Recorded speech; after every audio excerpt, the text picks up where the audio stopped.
नमस्कार साथियों, स्वागत है आपका अपने YouTube चैनल अचीव विद अभिषेक में।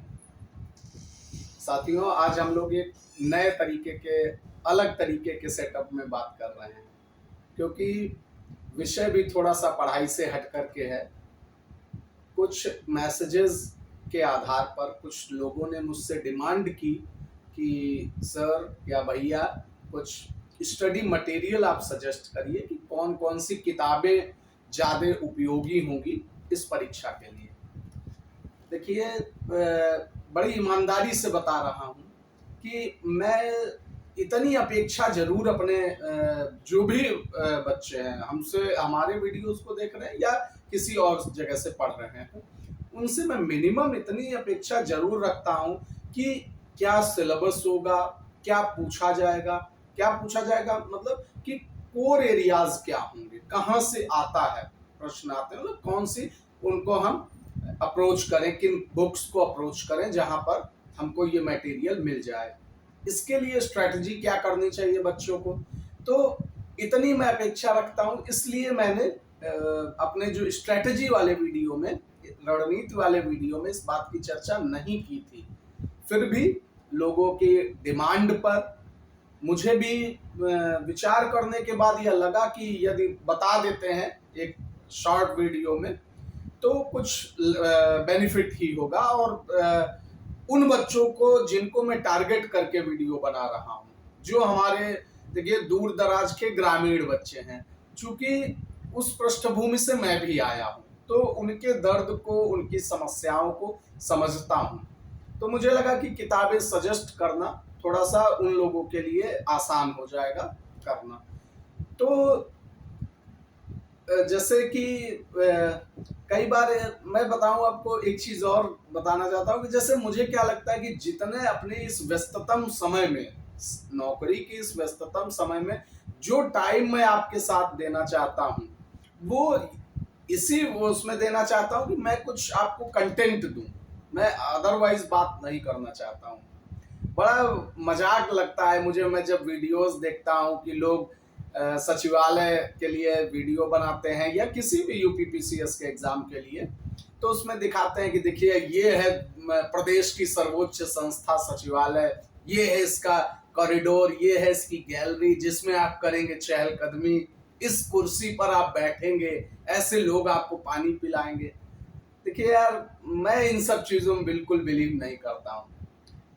पानी ना आपको पिलाया जाएगा, और जो पढ़ेगा तो यार घूमेगा ही, सचिवालय में भी आएगा, किसी अन्य एसडीएम के पद पर भी बैठ करके काम करेगा। इन सब बातों का अगर कुछ लोग मोटिवेट होते हैं तो मैं उसको अन्यथा नहीं ले रहा हूँ, बात नहीं कह रहा हूँ, लेकिन मैं वेस्टेज ऑफ टाइम मानता हूँ। जो गंभीर अभ्यर्थी हैं इन सब चीजों में नहीं पढ़ते हैं। देखिए, पानी आपको नहीं पिलाया जा रहा है, उस पद को पिलाया जा रहा है। जिस पद पर जाने के लिए आप जिस योग्यता को हासिल करना है उस पर आप अपना टाइम स्पेंड करिए, ना कि इन चीजों पर। मोटिवेशन के लिए ठीक है, थोड़ा बहुत देखिए, अदरवाइज चीजों पर ज्यादा मत फोकस करिए। फोकस करिए जो आपको उस पद पर ले जाएगा। तो हम लोग बात करते हैं कि कौन सी बेसिक बुक्स हैं। देखिए, एक चीज और वो ये कि जिन बच्चों ने इसके लिए मिनिमम योग्यता स्नातक है, तो जो बच्चे स्नातक स्तर की तक की पढ़ाई अपनी करते हैं, ठीक ठाक ढंग से करते हैं, तो उससे क्या होता है कि उनके अपने जो सब्जेक्ट्स होते हैं उन पर उनकी अच्छी पकड़ होती है, तो वहां पर उनको बहुत मेहनत करने की जरूरत नहीं रह जाती है। मान लीजिए किसी ने बीए किया, उसमें 2-3 उसके ह्यूमैनिटीज के सब्जेक्ट रहे, बीएससी किया तो साइंस के कोई उससे किया, तो उन विषयों पर उसकी अपनी खुद की समझ होती है कि हमको कौन सी किताबें पढ़नी है, और प्रीवियस ईयर्स के पेपर्स को देख करके वो अनुमान लगा लेता है कि प्रकृति क्या है प्रश्नों की, स्तर क्या है प्रश्नों का। तो मैं एक जनरल बात करूंगा, बेसिक बुक्स की बात करूंगा कि जिन तक आपकी पहुंच होना इस परीक्षा के लिए और यूपीपीसीएस के प्रीलिम्स के लिए, इस परीक्षा के लिए भी, प्रीलिम्स के लिए, और क्योंकि इसमें जो समीक्षा अधिकारी का मेंस वाला पेपर भी है, वो भी ऑब्जेक्टिव टाइप होता है, हिंदी भी वहां पर ऑब्जेक्टिव टाइप होती है। तो ये जो इसका इस समय बात होगी ये प्रीलिम्स के पर्सपेक्टिव में होगी, लेकिन उसका बेनिफिट आपको मेंस पे भी मिलेगा। तो पहले हम लोग बात करते हैं कि जैसे इकोनॉमिक्स, अर्थशास्त्र की कौन सी किताब हम पढ़े जहां से हमको ज्यादा से ज्यादा प्रश्न मिल जाए। तो देखिए, मैं कभी भी इस तरीके की किताबों से ना स्वयं पढ़ा हूं और ना आपको सजेस्ट करूंगा कि आप वन लाइनर देख लीजिए। आप उसको भी देखिए, लेकिन जब तक आपको कंसेप्ट क्लियर नहीं होगा तो प्रश्न को थोड़ा घुमाएगा, आप चक्कर काट जाएंगे। तो अर्थशास्त्र की एक ये किताब आती है, प्रोफेसर एस.एन. लाल और doctor S K. Lal, Lal and Lal के नाम से मशहूर है ये किताब। भारतीय अर्थव्यवस्था सर्वेक्षण तथा विश्लेषण। आप लोग इस किताब को खरीदिए, इससे पढ़िए, फिर आप देखिएगा कि आपकी समझ किस प्रकार की है। ठीक है, अर्थशास्त्र। दूसरी बात आती है हमारी ज्योग्राफी की, इकोनॉमिक्स की। इकोनॉमिक्स में बहुत आधारभूत किताब है यह, भूगोल एक समग्र अध्ययन, महेश कुमार बर्णवाल जी की। महेश कुमार बर्णवाल जी की देखिए, और भी है, खुल्लर जी की एक किताब आती है, वो अभी अच्छी है, टाटा मैकग्रा-हिल पब्लिकेशन की है। लेकिन बेसिक बुक जो है महेश कुमार बर्णवाल, वह भी बेसिक बुक है, लेकिन मैंने इसको फॉलो किया है। आप दूसरी किताब को फॉलो कर सकते हैं, कोई हार्ड एंड फास्ट रूल मैं नहीं बता रहा हूं। देखिए, पढ़ाई में क्या है, मैंने स्ट्रेटेजी वाले में बताया था कि कैसे पढ़ना है, ये सब चीजें आपकी हैं, निजी हैं। पॉलिटी, राजव्यवस्था, राजव्यवस्था में एक सामान्य सहमति है, बिल्कुल सामान्य सहमति है कि लक्ष्मीकांत, सभी लोगों का यह मानना है कि एम लक्ष्मीकांत सफिशिएंट भी है और बेस्ट भी है, बेस्ट है, कोई बट नहीं। नेक्स्ट है हमारा इतिहास। इतिहास, मैं इतिहास का विद्यार्थी रहा हूं, तो इतिहास बड़ा लेंदी है। देखिए, इतिहास के लिए कोई एक किताब सजेस्ट करना कठिन है, क्योंकि आप लोग भी जानते हैं कि इतिहास जब पढ़ाया ही जाता है, जो हम लोग ग्रेजुएशन में, पोस्ट ग्रेजुएशन में पढ़ते हैं, तो वहां पर प्राचीन इतिहास अलग है, मध्यकालीन इतिहास अलग है, और आधुनिक भारत का इतिहास अलग है, और विश्व इतिहास अलग है। तो चार तो उसके भाग बन जाते हैं, और उन चार भागों को भी मिनिमम कवर अगर करने के लिए आप सोचिए, तब भी आपको कम से कम 4 किताबें पढ़नी। लेकिन मैं चूंकि आपको सजेस्ट करूंगा इस परीक्षा के लिहाज से, तो मिनिमम आपको एफर्ट करना पड़े। तो देखिए, एक बहुत ही सरल भाषा में जो लिखी है वो प्रोफेसर के.सी. श्रीवास्तव साहब ने लिखी है, प्राचीन भारत का इतिहास तथा संस्कृति। किताब मोटी है ये, देखिए, मोटे और पतले पर नहीं जाना चाहिए। कंटेंट कैसा है, लैंग्वेज कैसी है। किताब में हमेशा 2 चीजें आप ध्यान दीजिए कि लैंग्वेज आपके लिए ठीक है, आपको फिट बैठ रही है, आप जो बात वो कह रहा है वही मैसेज आपको कन्वे हो रहा है, इसका मतलब है आपके लिए किताब ठीक है। दूसरी चीज आपके लिए कि जो चीज कंटेंट है, क्या वह कंटेंट वही है जो एग्जाम्स में पूछा जा रहा है। तो मैं प्राचीन इतिहास के लिए इसको आपको प्रीलिम्स के पॉइंट ऑफ व्यू से, मान लीजिए अब जैसे यूपीपीसीएस में मेंस से हिस्ट्री सब्जेक्ट ही हट गया है, तो अब जैसे मेरे पास रखी हुई है झा और श्रीमाली की, बहुत अच्छी किताब है, लेकिन मेंस के पर्सपेक्टिव में। तो इतिहास, प्राचीन इतिहास ही आपको कवर कर लेगा, कहां तक, मुस्लिम आक्रांताओं के आने तक, मतलब बिफोर सल्तनत, सल्तनत काल से पहले ये पूरा कवर कर लेगा। और कब से कवर करेगा, ये आपके वेदों से शुरुआत करेगा, वैदिक काल से शुरुआत करेगा, सिंधु घाटी और सारी चीजें इसमें आ जाएंगी, सिंधु घाटी भी आएगी।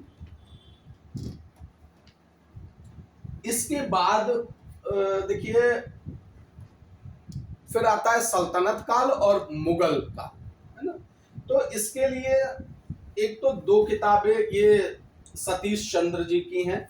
ये 2 वॉल्यूम आते हैं। फर्स्ट वॉल्यूम जो है ये मध्यकालीन भारत का, यहाँ पर थोड़ा सा मैं ब्रेक करूंगा, सल्तनत से लेकर के मुगल तक का जो वो है, उसके लिए अगर कोई बच्चा शॉर्ट में करना चाहता है, बिना मतलब शॉर्ट में करना चाहता है, तो उसके लिए जो लूसेंट है, जो हमारी सामान्य लूसेंट है, उस सामान्य ज्ञान वाली ये लूसेंट सभी जानते हैं, सब परिचित है। इसमें जो सल्तनत से मुगल तक का इतिहास है, वो अगर आप उसको भी कर लेंगे तो मेरे स्ट्रेटेजी वाले वीडियो को आप देख लीजिएगा कि जीएस पर आपको कितना फोकस करना है। और इस प्रकार के, जैसे मैं अभी इतिहास में, तो वहां अगर आप कर लेंगे तो वो भी ठीक हो जाएगा। मैं बात ये कर रहा हूं कि कोई शॉर्ट ट्रिक नहीं बता रहा हूं, लेकिन मैं आपके समय की उसको भी समझ रहा हूं कि एग्जाम अगर जल्दी होता है, आप इन किताबों में उलझ करके फर्स्ट रीडिंग सेकंड रीडिंग में कितना गेन कर पाएंगे। आपको प्रीलिम्स क्वालिफाई भी करना है। तो अगर कोई डिटेल में पढ़ना चाहता है, मान लीजिए वो ये रख रहा है कि हम इस साल नहीं अगले साल देंगे, पीसीएस देंगे, तो उसके लिए ठीक है। तो सतीश चंद्र की ये फर्स्ट वॉल्यूम है जो सल्तनत से लेकर मुगल काल तक, और यह सेकंड वॉल्यूम है जो मुगल काल की जहां से शुरुआत होती है और लेटर मुगल्स तक, मतलब औरंगजेब के बाद भी जो उत्तरवर्ती मुगल्स आते हैं उन तक यह करते हैं। इसका इन दोनों किताबों का एक सब्स्टिट्यूट भी है, इसका कवर पेज फट चुका है, भारत का इतिहास श्रीवास्तव। यह जो है A.K. श्रीवास्तव है, A.L. श्रीवास्तव है, आशीर्वादी लाल श्रीवास्तव। यह भी ठीक किताब है। अगर मेंस में आपको बहुत वो रुचि नहीं है तो मैं कहूंगा कि सतीश चंद्र से ये किताब जो है A.L. श्रीवास्तव की, ये किताब आपको फैक्ट ज्यादा देगी। फिर उसके बाद आती है बात लेटर मुगल्स के बाद। आपको यह लेटर मुगल्स से लेकर के जो हमारे वायसराय रहे, गवर्नर जनरल्स रहे, उनके इतिहास पर यह एकमात्र किताब कही जाएगी। एकमात्र ही कहेंगे क्योंकि सब्स्टिट्यूट इतना अच्छा कोई है नहीं। ये बीएल ग्रोवर की है, हिंदी मीडियम की मैं बात कर रहा हूँ। बीएल ग्रोवर की ये किताब है आधुनिक भारत का इतिहास।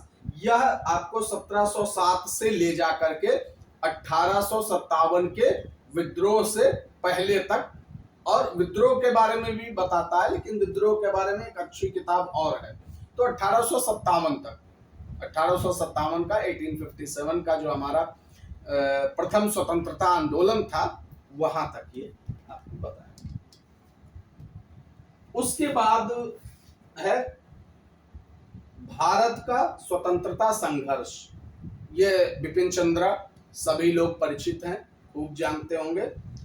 यह जो है हमको ले जाता है कहां से, 1857 की क्रांति से की शुरुआत से ही ले जा करके और भारत की आजादी तक।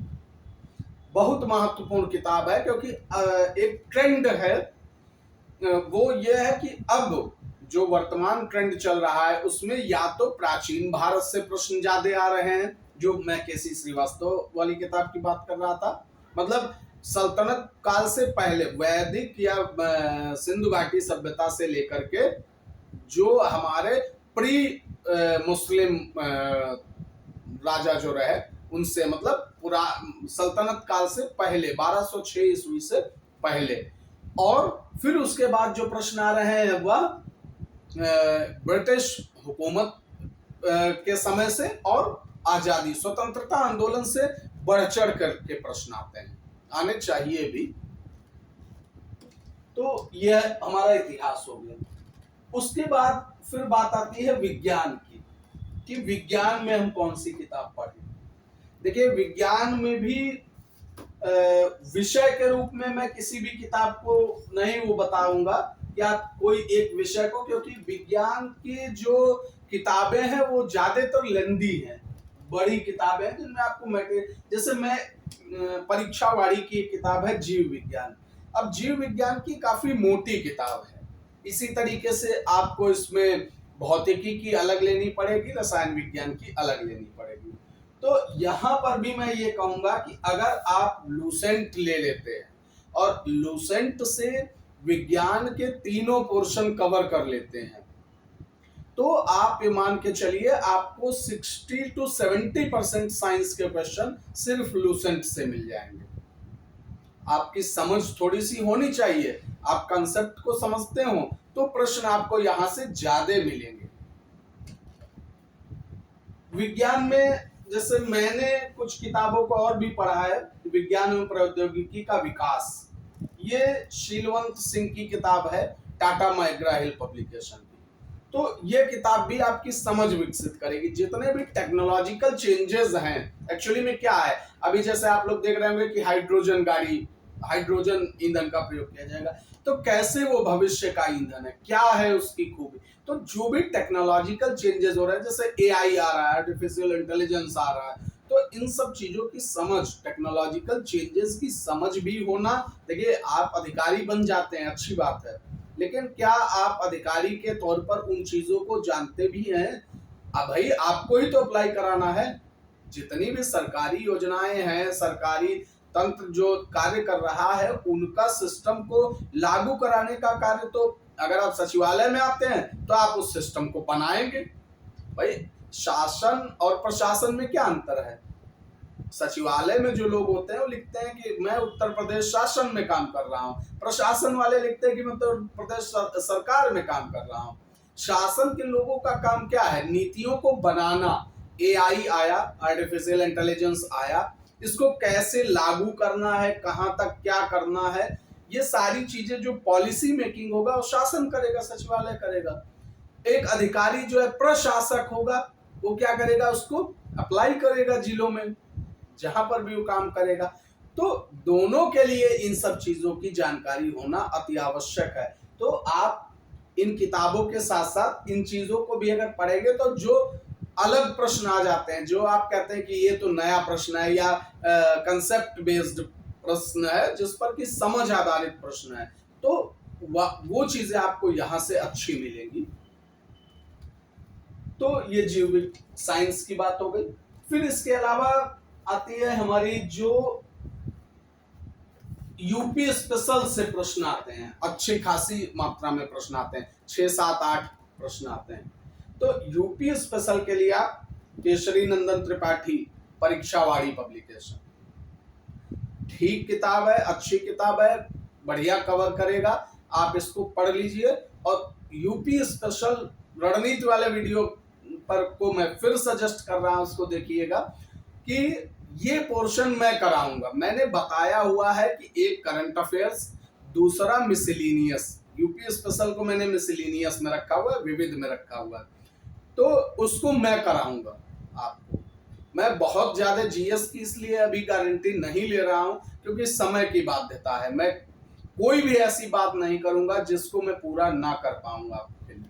तो यूपी स्पेशल के लिए परीक्षावाड़ी की बिल्कुल सफिशिएंट किताब है, शेष मैं कराऊंगा।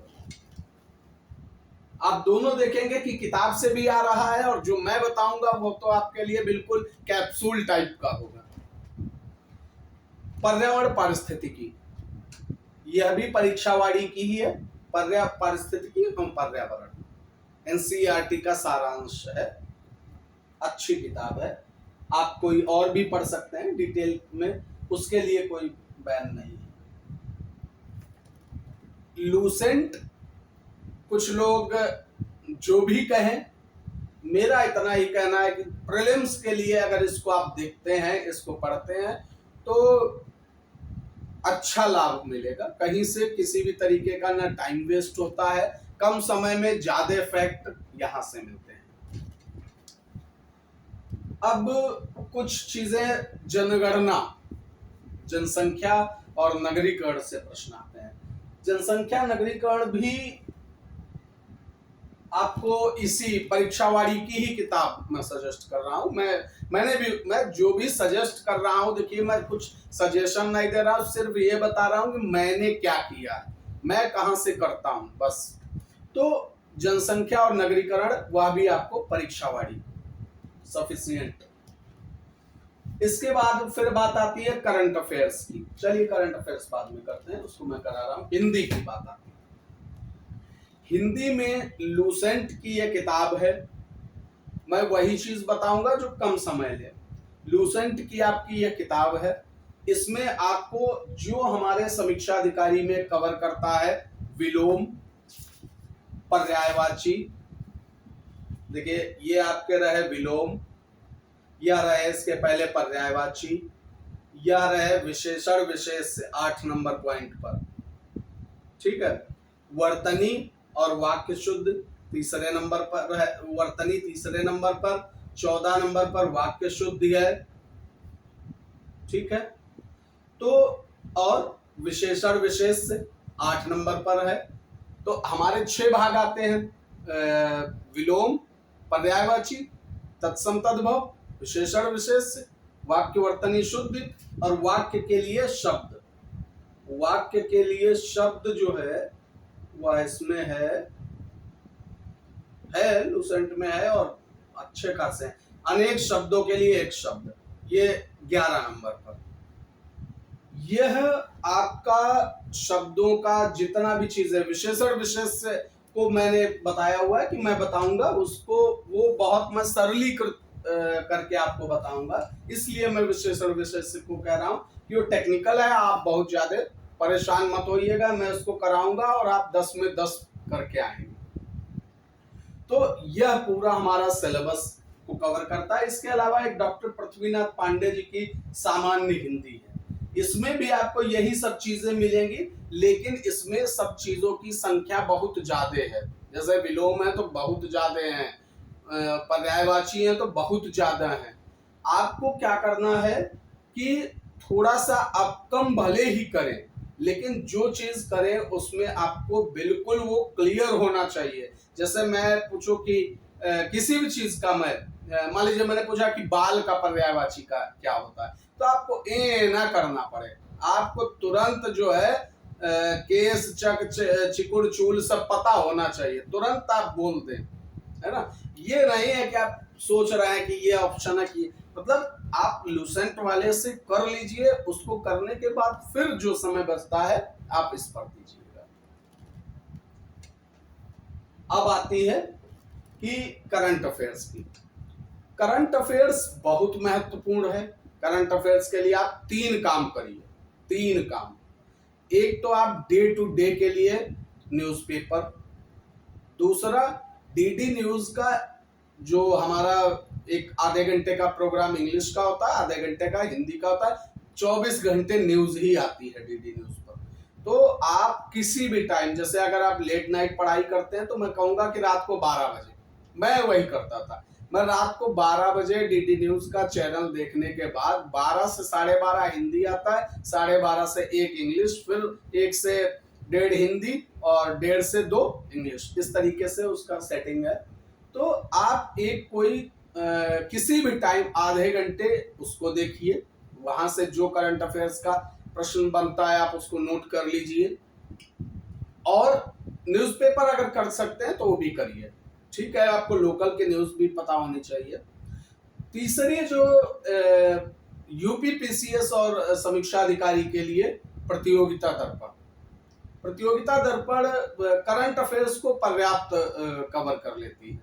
दृष्टि आईएएस वाली भी किताब ठीक है, लेकिन लेंदी पड़ेगी आपको, इस परीक्षा के लिए लेंदी है। जो लोग यूपीपीसीएस दे रहे हैं, आईएएस दे रहे हैं, उन लोगों के लिए ठीक है, वो अच्छी किताब है।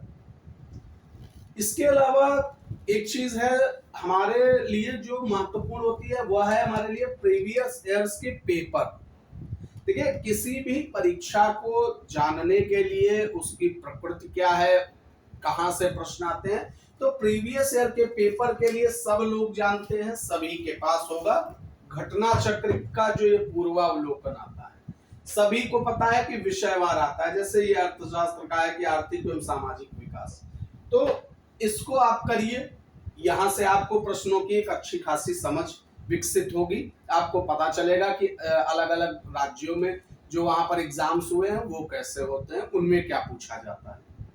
तो ठीक है, मैं समझता हूं कि अगर कोई चीज छूट रही होगी, जैसे कृषि है, कृषि छूट रही, व्यापार वाणिज्य की बात है, तो वो मैं कराऊंगा। उसके लिए मैं किसी किताब को सजेस्ट नहीं करूंगा, क्योंकि एक आध प्रश्न आते हैं। आप किताबों में मत उलझिए, आप कहीं और से कर सकते हैं या घटना चक्र से कर लीजिए। जो पूर्वावलोकन आता है उसमें आप देख लीजिए कि इतिहास के व्यापार वाणिज्य के कौन से प्रश्न आते हैं। जो व्यापार वाणिज्य के प्रश्न आते हैं वो ज्यादातर इकोनॉमिक्स के करंट अफेयर्स के लिहाज से पूछे जाने वाले प्रश्न होते हैं। जैसे कि भारत में निवेश कितना रहा, या सबसे बड़ा निवेशक देश कौन बना, एफडीआई क्या है, तो इस तरीके के प्रश्न आते हैं। तो उनको मैं करंट अफेयर्स को जिस समय मैं इस तरीके के आर्थिक वाले प्रश्न होंगे उनमें मैं व्यापार वाणिज्य को बताऊंगा आपको कि वो क्या है। तो विविध पर आप बिल्कुल भी चिंता मत करिए। यह और एक चीज और जो मैं बताऊंगा आपको कि आपको करने की जरूरत है, जैसे मैं जो प्रश्न बताता हूं करंट अफेयर्स के, क्या आप लोग उसको नोट करते हैं? करंट अफेयर्स के प्रश्नों को आप लोग कम से कम इस तरीके से नोट किया करिए कि जैसे अभी प्रश्न आया था कि 11 अगस्त को मतलब रूस ने एक अपना जैसे हमारा चंद्रयान 3 गया है, इसी तरीके से लिखा हुआ है कि रूस ने कौन सा अपना वो लैंडर भेजा है। उसका जो अभियान है उसमें सिर्फ लैंडर है, रोवर नहीं है। जैसे हमारे यहाँ रोवर भी गया है, तो रोवर नहीं है, सिर्फ लैंडर भेजा है। तो लूना 25। तो इस तरीके के जैसे हॉकी एशिया चैंपियनशिप में भारत ने किस टीम को पराजित किया, तो मलेशिया को किया। कितने से किया? 4-3 से पराजित किया। इस तरीके से आप करंट अफेयर्स के प्रश्नों का देखिए, मैं ये करंट लिखा हुआ है, मैं करंट अफेयर्स को इस तरीके से तैयार करता हूं।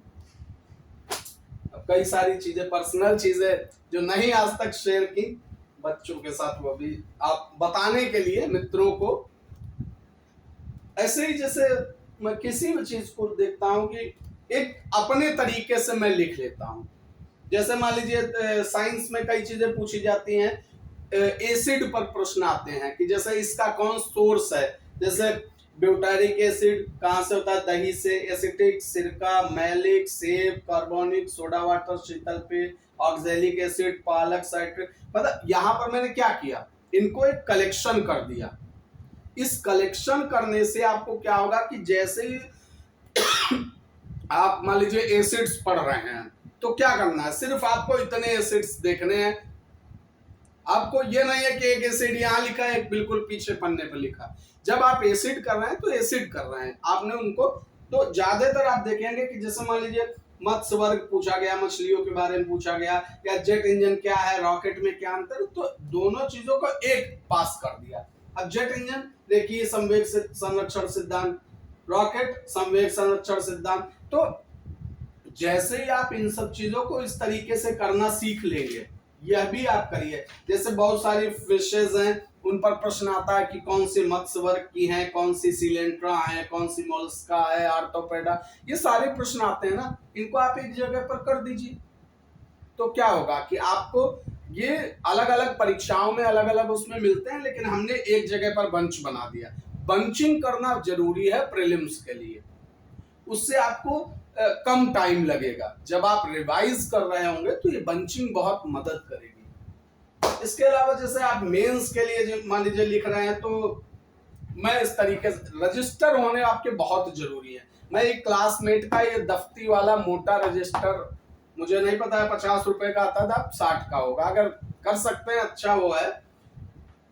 इस पे जैसे मान लीजिए कोई भी चीज चर्चा में होती है, तो मैं उसको, जैसे कॉलेजियम व्यवस्था है, कॉलेजियम पता है आपको कि सुप्रीम कोर्ट में जजेस को कैसे सेलेक्ट करते हैं, उनके नियुक्ति का क्या तरीका है। तो कि जैसे एनजेसी आया था, नेशनल जज जुडिशरी कुछ करके अपॉइंटमेंट कमीशन था, मतलब जजों की नियुक्ति के लिए जुडिशियल अपॉइंटमेंट कमीशन जो बनाने का राष्ट्रीय स्तर पर बात थी 2015 में, 19वां संविधान संशोधन। तो क्या था वो, इस तरीके से उसको कर दिया। जैसे मूलभूत ढांचा सिद्धांत क्या है, सभी को पता है कि जो 42वां संविधान संशोधन हुआ, फिर उसके बाद मतलब पहले से घटनाएं चल रही थी, तो क्या चीजें 42वें संविधान संशोधन में क्या हुआ, कैसे फिर केशवानंद भारतीवाद जाकर के बना, तो उसकी एक अपनी कंसाइज वे में अच्छी समझ विकसित करने के लिए आप इस तरीके से लिखिए जब, तो उससे क्या होगा कि आप, अब मैंने केशवानंद भारतीवाद को सिर्फ इतने पन्ने में लिख लिया है, मूल ढांचा सिद्धांत को, इससे कई सारी चीजें, जैसे वित्त आयोग है तो वित्त आयोग यहाँ पर लिखा हुआ है, नीति आयोग है यहाँ पर लिखा हुआ है, तो इस तरीके के एनआरसी क्या है, नेशनल रजिस्टर ऑफ सिटीजन्स क्या है, अभी आप लोग देख रहे होंगे पीछे चर्चा में था। तो इन सब चीजों को करने से आपकी एक अच्छी खासी समझ विकसित होती है, प्रश्न तो आप सही करेंगे ही करेंगे। इसके अलावा आप और भी चीजों को कर सकते हैं, जैसे व्यक्तित्व के लिए क्या अच्छा है। कई बार क्या होता है कि मुझे याद है कि मैं शुरुआत में, उस समय मेरा 2014 पीसीएस था, शायद आप लोग चेक करिएगा, 2014 पीसीएस में पूछा गया था कि गांधी जी ने अपनी किस पुस्तक में कहा था कि ब्रिटिश संसद को वेश्या और बांझ कहा था, बांझ और वेश्या कहा था। तो उस समय प्रश्न लोग बाहर निकले बहुत, वो कि ऐसा आप बताइए कौन वो किताब पढ़ा होगा। मैं इसको बाद में खरीदा था, ये किताब उस समय भीग गई थी, तो मैंने हिंद स्वराज में उस समय पढ़ रहा था और इसके शुरुआती पन्नों में ही वो लाइन थी और ऐसी लाइनें याद रहती, तो मुझे याद था कि हिंद स्वराज में ये बात कही गई थी, तो मैं सही किया था। मैं पहली बार जो है 14 में पीसीएस दिया था। तो उस समय आप शुरुआती एग्जाम देते हैं और इस तरीके के प्रश्नों को आप इस तरीके से सही करते हैं कि बिल्कुल 100% मैं बता रहा हूं कि ये इसी किताब में है। तो ये आपको, अब इसके लिए मैंने क्या, बहुत सारी किताबें हैं, जैसे हिंद स्वराज पढ़ी, लज्जा है तस्लीमा नसरीन की, गांधी जी की सत्य के साथ मेरे प्रयोग, my experiments with truth, English Hindi दोनों वर्जन पढ़े हुए हैं। भारत विभाजन और स्वतंत्रता पर मैं आपको एक अच्छा वीडियो कल ही देने वाला था कि मैं 14 अगस्त को जब विभाजन विभीषिका दिवस मनाया जा रहा है तो मैं कुछ बताऊं कि क्या था विभाजन का सच और कैसे मिली आजादी। विभाजन एक विवादित विषय है, आजादी विवादित विषय नहीं है, वह आज नहीं तो कल मिलना ही था, लेकिन क्या विभाजन अपरिहार्य था, इस बात को मैं डिटेल में समझाना चाह रहा था, लेकिन समय की अपनी एक सीमा है, सेवा में आने के बाद आप लोग समझेंगे, तो मैं नहीं दे पाया आपको। या तो मैं 26 जनवरी पर दूंगा या किसी भी टाइम बीच में मुझे अच्छा समय मिलता है मैं आपको दूंगा। तो इसी में मैं लोहिया जी को एक दिन पढ़ रहा था, तो इसमें भारत विभाजन के गुनहगार, ये किताब मैं इसलिए नाम बता रहा हूँ, कई बार पूछा गया है कि guilty man of India's partition, Bharat विभाजन के गुनहगार, ये पुस्तक कौन लिखा है, guilty man of India's partition, Ram Manohar Lohia ji, इन्होंने अपनी थ्योरी दी है। मौलाना अबुल कलाम आजाद जिन्होंने खुद सहमति दी थी विभाजन किया जाए, हालांकि वो पहले से, देखिए कोई भी, इस बात को आप समझ लीजिए कि हमारे जितने भी स्वतंत्रता आंदोलन के वो थे, कोई भी विभाजन के पक्ष में नहीं था। हम लोग सिलेबस से हट करके बात कर रहे हैं, वो बात हो गई है, लेकिन जिन लोगों ने विभाजन पर साइन किए, विभाजन के प्रस्ताव पर, उन लोगों ने भी इंडिया विंस फ्रीडम में लिखते हैं कि कैसे मतलब दोषी किसी और को बताया जाता है। इसके अलावा यदि आपकी रुचि हिंदी साहित्य में है तो आप, जैसे मैं, गोदान है, गबन है, विवेकानंद जी की जीवनी पढ़िए, अंबेडकर जी को पढ़िए, क्या महान शानदार व्यक्तित्व है उनका। उनकी किताबें इस समय पीछे अलमारी में लगी हुई हैं, मैं दिखाता, क्या शानदार व्यक्तित्व है। गांधी जी जब पहली बार मिलते हैं उस भेंट को आप पढ़िए, बिल्कुल जीवंत वर्णन भी है और मतलब क्या वो बताते हैं, आप उस पीड़ा को समझिए। फिर भी वो किस तरीके से वो राष्ट्रवादी रहे, जीवन भर राष्ट्रवादी रहे, देश हित को हमेशा अंबेडकर जी सर्वोपरि मानते थे। अब राजनीति में चीजों को विकृत किया जाता है, लेकिन अगर उन पर कोई टिप्पणी होती है तो मैं उसको कभी भी पसंद नहीं करता हूँ। और आप देखते होंगे, अगर थोड़ा बहुत भी समझने पढ़ने वाले हैं, विकास दिव्य कीर्ति जी को आप देखते होंगे, तब भी आपको लगता होगा कि हाँ वो सपोर्ट करते हैं। सपोर्ट नहीं करते हैं, उनका ये व्यक्तित्व था, वो महान व्यक्तित्व था जिसको सपोर्ट मिलना ही मिलना है। तो इसकी मैंने इन सब किताबों की चर्चा इसलिए मात्र की कि आपकी रुचि थोड़ा सा पढ़ाई के अलावा हटकर के भी बढ़नी चाहिए एग्जाम के अलावा। और प्रश्न तो वहां से कई बार इस तरीके से पूछ ही दिए जाते हैं कि किस किताब में गांधी जी ने बटे संसद को बांझ और वेश्या कहा था। तो मैं समझता हूं कि विशेषकर आकाश जी का मैसेज आया था, तो मुझे लगता है कि वो संतुष्ट होंगे इन सब चीज़ों को जानने के बाद, इस वीडियो को देखने के बाद। और जिन लोगों की भी मैं नाम नहीं सभी के ले सकता हूँ, तो जिन लोगों ने भी मांग की है उन सभी को यह वीडियो देखें, समझें।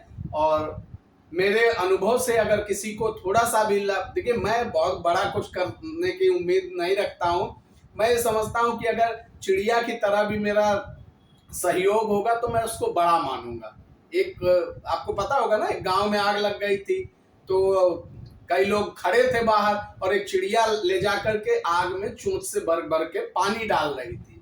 तो कुछ लोग ने मजाक किया जो खड़े हुए थे, उन्होंने कहा कि तुम्हारी क्या औकात है, जितना तुम पानी डाल रही हो उतना तो आग तक पहुंचता ही नहीं है, उसकी गर्मी से ही धुआं हो जाता है, भाप बन जाता है। तो चिड़िया ने कहा कोई बात नहीं, मैं इस बात के लिए पानी नहीं डाल रही हूँ, लेकिन अगर इस गांव में आग बुझाने का इतिहास या आग लगने का इतिहास लिखा जाएगा तो मेरा नाम आग बुझाने वालों में होगा, तमाशा देखने वालों में नहीं। तो जो भी छोटा थोड़ा मैं जानता हूँ, मैं उसको बताने में विश्वास रखता हूँ आप लोगों को। अगर कोई बच्चे, और सारी चीजें फ्री हैं, रहेंगी, इस बात को मैं बता रहा हूँ कि मैं जो भी चीजें वीडियोस दूंगा, बताऊंगा, पढ़ाऊंगा, हमेशा लाइफ टाइम फ्री रहेगा आपके लिए।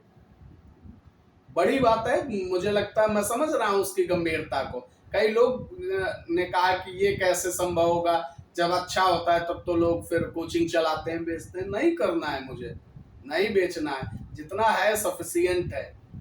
आप लोग मैं किसी धर्म को या किसी उसको विचार को बढ़ावा नहीं दे रहा हूं, लेकिन मैं कहूंगा कि अगर आप जीवन को अच्छे से समझना चाहते हैं तो इस समय जो हमारे वृंदावन में प्रेमानंद महाराज जी हैं, कभी थोड़ा सा भी समय मिले तो उनको सुनिए और समझने का प्रयास करिए।